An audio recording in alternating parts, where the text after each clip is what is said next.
ഒരുപാട് ആൾക്കാർ മെലിയുവാൻ വേണ്ടിയിട്ട് പ്രോട്ടീൻ റിച്ച് ആയിട്ടുള്ള ഫുഡ് കഴിക്കാതെ എക്സസൈസ് ചെയ്യുന്നതായിട്ട് കണ്ടിട്ടുണ്ട്.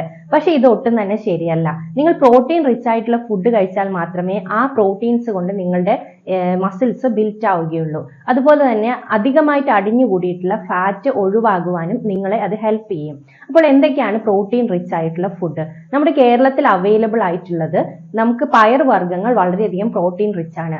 എസ്പെഷ്യലി ചെറുപയർ, കടല, നിലക്കടല തുടങ്ങിയ കാര്യങ്ങളൊക്കെ വളരെ പ്രോട്ടീൻ റിച്ച് ആണ്.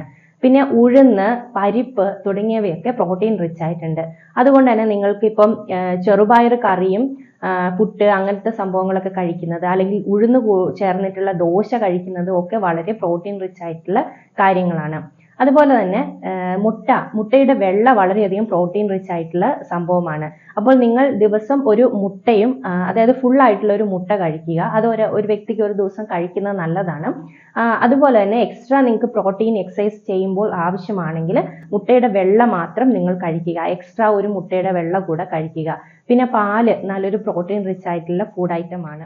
മീറ്റിലേക്ക് വരികയാണെങ്കിൽ ചിക്കൻ മീറ്റ് വളരെയധികം പ്രോട്ടീൻ റിച്ച് ആയിട്ടുള്ള ഒരു ഫുഡ് ഐറ്റം ആണ്.